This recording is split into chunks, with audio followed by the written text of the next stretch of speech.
Surface tension. इससे पहले दो अलग फोर्सेस के बारे में डिस्कस करते हैं हम। एक है कोएसिव फोर्स और दूसरा है एडेसिव फोर्स। देखो, कोएसिव फोर्स तो एक सेमी सब्सटेंस के जो मॉलिक्यूल्स है उनके बीच में लगता है, यानी सेम सब्सटेंस के मॉलिक्यूल के बीच में जो फोर्स लगता है उसे कोएसिव फोर्स कहते हैं। जैसे वाटर है तो इसके मान लो ये मॉलिक्यूल्स है, इनके बीच में जो फोर्स लग रहा है यहाँ से यहाँ ये या फिर नीचे वाले लेयर है उसमें, इस फोर्स को कोएसिव फोर्स कहते हैं। वहीं अगर इसको हम गिलास में डाल देते हैं वाटर को, जो इसके मॉलिक्यूल्स हैं और जो गिलास का मॉलिक्यूल्स है उन सब्सटेंस के बीच में जो फोर्स लगेगा उसे एडिसिव फोर्स कहते हैं। एडिसिव फोर्स होता है वो फोर्स जो डिफरेंट सब्सटेंस के मॉलिक्यूल्स के बीच में लगता है। सभी को राम राम। हरियाणा हाल फिलहाल की फिजिक्स की सीरीज में आपका स्वागत है। इस सीरीज में हम फिजिक्स के सभी important points topic wise cover करेंगे। आप इसकी पीडीएफ भी ले सकते हो। पीडीएफ के बारे में लेक्चर के एंड में डिस्कस करेंगे। अभी लेक्चर कंटिन्यू करते हैं। सरफेस टेंशन एक प्रॉपर्टी लिक्विड की वो प्रॉपर्टी जिसके थ्रू लिक्विड अपना सरफेस एरिया मिनिमम रखने की ट्राई करता है, फ्री सरफेस एरिया मिनिमम रखने की ट्राई करता है, उसे सरफेस टेंशन कहते हैं। जैसे बारिश हो रही है तो आपने देखा होगा स्फेरिकल टाइप में बूंदे रहती हैं उसकी, या आई ड्रॉप होती है उनकी भी स्फेरिकल टाइप से ही बूंदे होती हैं। वो इसलिए क्योंकि लिक्विड हमेशा अपना जो फ्री सरफेस है उसको मिनिमम रखने की ट्राई करता है, और मिनिमम सरफेस एरिया सिर्फ स्फीयर में ही होता है। मान लो 1 लीटर आपने कोई भी लिक्विड लिया और उसको आप स्फीयर में रखोगे, या फिर ज्योमेट्री की कोई भी और शेप हो, जैसे क्यूब हो, क्यूबॉइड हो, या कोई भी और शेप हो, मिनिमम सरफेस एरिया रहेगा वो सिर्फ स्फीयर का ही रहेगा, बाकी सबका इससे कुछ ना कुछ सरफेस एरिया ज्यादा ही होगा। कोएसिव फोर्स मैक्सिमम तो होता है सॉलिड में और मिनिमम होता है गैसेज में। सॉलिड की शेप फिक्स रहती है, इसका आपस के मॉलिक्यूल में इतना तगड़ा फोर्स है ना कि ये हिलने भी नहीं देते एक दूसरे को, और शेप फिक्स रहती है। इसकी वजह जो गैस होती है वो तो मस्त मोला है, कभी इधर घूमती रहती है, इनके आपस में कुछ ऐसा फोर्स नहीं लग रहा है जिससे ये एक तरफ ही रहे, इसलिए इनमें मिनिमम कोएसिव फोर्स है। कैपिलरी ट्यूब का हम यूज करते हैं जिससे वाटर ऊपर की तरफ बढ़ना स्टार्ट होता है बिना किसी एक्सटर्नल फोर्स लगाए, यानी ग्रेविटी तो है नीचे की तरफ बट वाटर इंक्रीज हुआ है ऊपर की तरफ, या कोई और लिक्विड, ये कैपिलरी ट्यूब की वजह से होता है, और इस फिनोमेना को कैपिलैरिटी कहते हैं। देखो, अगर वाटर है और ये समझ लेते हम थोड़ा सा इसको समझ लो, जूम कर दिया हमने, और ये दो वॉल है पाइप की। वाटर में एडेसिव फोर्स ज्यादा है और कोहेसिव फोर्स कम है। तो एडेसिव फोर्स ज्यादा है तो मतलब जो ये पाइप है या ये जो ग्लास है, इसके मटेरियल और वाटर के मॉलिक्यूल के बीच में फोर्स ऑफ अट्रैक्शन ज्यादा है। इस वजह से साइड के किनारों से मॉलिक्यूल ऊपर की तरफ होता है, और आपस में कोहेसिव फोर्स इसके मुकाबले कम है, तो इसका मॉलिक्यूल यहां से नीचे की तरफ जाना स्टार्ट करता है और फिर इस तरफ फिर से ऊपर की तरफ उठना स्टार्ट करेगा।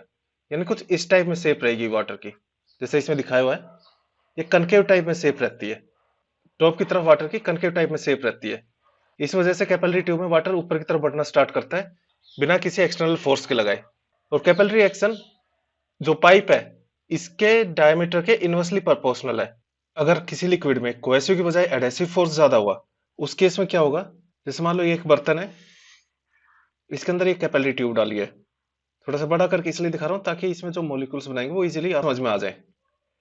मान लो ये मरकरी से फिल है।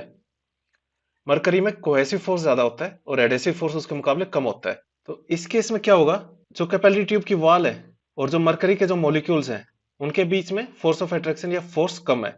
इसकी बजाय मरकरी के जो मॉलिक्यूल्स हैं उनके आपस में फोर्स ऑफ अट्रैक्शन ज्यादा है, यानी कोहेसिव फोर्स ज्यादा है। इस वजह से क्या होगा, जो मॉलिक्यूल्स हैं वो आपस में अट्रैक्ट होंगे और बीच की तरफ ज्यादा इकट्ठा होना स्टार्ट होंगे, क्योंकि इस तरफ से तो कोई फोर्स है नहीं। इधर वाला जो मॉलिक्यूल है उसको सिर्फ इधर वाला मॉलिक्यूल खींचेगा और इधर वाले को इधर वाला खींचेगा। ठीक है, इस वजह से ये जो बीच की तरफ ज्यादा इकट्ठा होना स्टार्ट होते हैं, और इस वजह से यहाँ पे एक कन्वेक्स टाइप की शेप बन जाती है। इस टाइप की कुछ शेप बनेगी। अगर एडेसिव फोर्स ज्यादा हुआ लाइक वाटर, तो इसके टॉप पर कनकेव टाइप की शेप बनेगी, और अगर कोहेसिव फोर्स ज्यादा हुआ जैसे मरकरी, इस पर कन्वेक्स टाइप की शेप बनेगी, टॉप पर ये कन्वेक्स टाइप की शेप बनाएगा। और इस वजह से फर्क क्या पड़ेगा, जो बाहर की तरफ जो लेवल है मरकरी का, उससे ये नीचे की तरफ आना स्टार्ट कर देगा। वॉल है कैपिलरी ट्यूब की, उसके साथ तो अट्रैक्शन है नहीं, तो यहां से नीचे की तरफ जाना स्टार्ट करेगा और लेवल इसका डाउन की तरफ हो जाएगा। या फिर ऐसे ही समझ सकते हैं, अगर कोई लिक्विड जो कैपिलरी ट्यूब की वॉल को गिला कर पा रहा है, यानी साइड में अगर लग पा रहा है, तो उस केस में तो वो लिक्विड कैपिलरी ट्यूब में ऊपर की तरफ जाना स्टार्ट करेगा, पर साइड की तरफ कोई अट्रैक्शन नहीं है, फोर्स नहीं है लग रहा, मतलब वॉल कोई फोर्स नहीं लगा पा रही लिक्विड के मॉलिक्यूल्स पे, वो साइड की तरफ गिला नहीं कर पा रहा लिक्विड को, वो जो लिक्विड है वो वॉल पर गिला नहीं कर पा रहा, तो उस केस में वो लिक्विड नीचे की तरफ जाना स्टार्ट करेगा। कैपिलरिटी की कुछ एप्लीकेशन है। स्टोव में जो बाती होती है विप, उसमें केरोसिन ऊपर की तरफ चलना स्टार्ट करता है, अपने आप ऊपर की तरफ जाना स्टार्ट कर देता है बिकॉज ऑफ कैपिलरी एक्शन। क्योंकि आप जूम करके देखोगे उस बाती, मान लो ये वो बाती है, इसमें छोटे छोटे छेद रहते हैं और इनके थ्रू ये एक टाइप से कैपिलरी ट्यूब की तरह काम करते हैं और ऑयल इनमें ऊपर की तरफ जाना स्टार्ट कर देता है। या टावल है, वो आपकी बॉडी पर से वाटर को सोख लेता है, वो भी कैपिलरी एक्शन की वजह से। तभी आपने देखा होगा जो जितना मोटा टावल रहता है वो उतना ही जल्दी सोख लेता है, क्योंकि उसमें ज्यादा रेसे या फिर कहें तो कैपिलरी ट्यूब की तरह ज्यादा छेद टाइप से होते हैं। कैंडल में जो मोम होता है वो जो बीच की बाती रहती है उसमें ऊपर की तरफ चलना स्टार्ट कर देता है। मान लो ये मोमबत्ती है और ये इसमें बाती है, अब इसमें हमने आग लगा रखी है, ये जल रही है, तो इससे क्या होगा, जो मोम है कैपिलरी एक्शन की वजह से ऊपर जाना स्टार्ट करता है, इसी वजह से ये जो फायर होती है इस पर बाती पर ये लगी रहती है और मोम धीरे धीरे कम होना स्टार्ट होता है। अगर हम किसी क्लीन और ड्राई नीडल को बहुत ही स्लोली वाटर के सरफेस पर रखते हैं तो वो फ्लोट करना स्टार्ट कर देती है। देखो है तो ये अजीब सी, जो हमने पहले बात पढ़ी थी कि डेंसिटी ज्यादा होती है नीडल की, इस वजह से डूब जाती है, बट ये भी सच्चाई है, ये होता है सरफेस टेंशन की वजह से। क्योंकि जो आपस के जो मॉलिक्यूल होते हैं वाटर के, उनमें फोर्स ऑफ अट्रैक्शन इतना ज्यादा होता है कि वो अगर इसके ऊपर नीडल आराम से रखी गई है तो इसको नीचे नहीं जाने देंगे, क्योंकि आपस में इतना इनके बीच में तगड़ा अफेयर है कि ये अपने बीच में किसी और को आने नहीं देंगे। यानी फोर्स ऑफ अट्रैक्शन इतना ज्यादा है कि अगर आराम से हमने नीडल भी रखी तो उसको नीचे की तरफ जाने नहीं देंगे। डिटर्जेंट या सोप होते हैं, वो क्या काम करते हैं, वो सरफेस टेंशन को डिक्रीज कर देते हैं, ये वाटर की क्लीनिंग एबिलिटी बढ़ा देता है। और डिटर्जेंट एंड सोप वाटर में मिक्स करने से उनका सरफेस टेंशन कम हो जाता है, इसलिए उनमें बबल भी बनने स्टार्ट हो जाते हैं। इस सोप या डिटर्जेंट डालने से जो झाग बनते हैं वो इसलिए बनते हैं क्योंकि उनका सरफेस टेंशन कम हो जाता है, तो वाटर आपस में रहने की बजाय थोड़ा बहुत इधर उधर मूव करना स्टार्ट कर देता है और वो बबल इजीली बनने स्टार्ट हो जाते हैं उसमें। जब हम केरोसिन ऑयल डालते हैं वाटर में तो उसका सरफेस टेंशन कम हो जाता है, सरफेस टेंशन कम हो गया मतलब मॉलिक्यूल थोड़ा थोड़ा दूर हो गए, इस वजह से जो वाटर में लार्वा होता है, पानी इतना हल्का हो जाता है कि वो उस पर तैर नहीं पाता और डूब कर मर जाता है। ये तैरने के लिए बताया था, अपने बराबर के वेट का वाटर डिस्प्लेस करना पड़ता है, बट यहाँ पे मॉलिक्यूल इतने दूर हो गए कि वो डिस्प्लेस ही नहीं कर पाता। स्ट्रो होती है, उसमें हम खींचते हैं तो जो भी जूस होता है या पानी होता है वो बाहर की तरफ आता है, तो वो कैपिलरिटी की वजह से नहीं आता, वो आता है क्योंकि आपने फोर्स लगाया, आपने एयर खींच ली, तो उसकी जगह फिल करने के लिए जो नीचे वाटर है या जो भी जूस है वो ऊपर की तरफ आना स्टार्ट करता है। जब वाटर के ऊपर ऑयल डाला जाता है, ऑयल फैल जाता है, या फिर आपने कभी न्यूज में सुना होगा समुद्र में ऑयल लीक कर जाता है, तो वो वाटर में मिल क्यों नहीं पाता, क्योंकि उसका सरफेस टेंशन वाटर के सरफेस टेंशन से काफी कमजोर है, काफी कम है।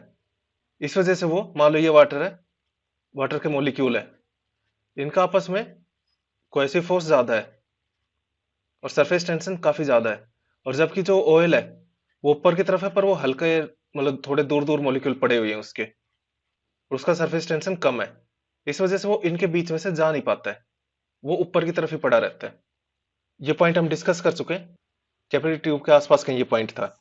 वहां पे हमने डिस्कस किया था कि जो स्टोव हीट में केरोसिन ऊपर की तरफ आ जाता है, स्टोव की जो बाती होती है उसमें केरोसिन ऊपर की तरफ चढ़ना स्टार्ट कर देता है, वो इसलिए कैपिलरी एक्शन की वजह से। और कैपिलरी एक्शन किसकी प्रॉपर्टी है, सरफेस टेंशन की।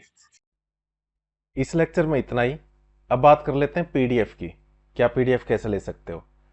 जो हमारी फिजिक्स की पीडीएफ है उसका प्राइस है 25 रुपीज़। जो हम पढ़ा रहे हैं यही आपको पीडीएफ मिलेगी कंप्लीट फिजिक्स की। और हमारी एक और सीरीज है हरियाणा हाल फिलहाल करंट अफेयर्स, उसकी पीडीएफ है 39 रुपीज़ की। इसमें आपका 2024 का कंप्लीट करंट अफेयर मिलेगा, साथ ही 2025 का, जो कि आपका जब तक सीईटी प्री नहीं हो जाता तब तक का करंट अफेयर आपको मंथली मिलता रहेगा। जिन्होंने भी ये पीडीएफ ली है उनको अब तक का करंट अफेयर मिल चुका है। और हमारी हरियाणा जी के फटाफट रिवीजन की सीरीज है, इसका प्राइस है 29 रुपीज़। अगर आप ये दोनों लेते हो, हरियाणा जी के फटाफट रिवीजन और हरियाणा हाल फिलहाल करंट अफेयर्स, तो प्राइस है 49 रुपीज़ का। और अगर आप ये तीनों लेते हो, हरियाणा हाल फिलहाल करंट अफेयर्स, हरियाणा जी के फटाफट रिवीजन और फिजिक्स, ये तीनों लेते हो तो प्राइस है 60 रुपीज़ का। इसमें आपका करंट अफेयर्स कंप्लीट मिलेगा 2024 का, साथ ही 2025 का, जब तक आपका सीईटी प्री नहीं हो जाता 2025 का, तब तक का करंट अफेयर आपको मंथली मिलता रहेगा। इसके लिए आपको करना क्या है, जो ये नंबर है 9958049906, इस पर यूपीआई करना है और स्क्रीनशॉट इसी नंबर पर व्हाट्सएप कर देना है। उसके बाद हम पीडीएफ सेंड कर देंगे। इस लेक्चर में इतना ही। Thank you. जय हिंद, जय भारत।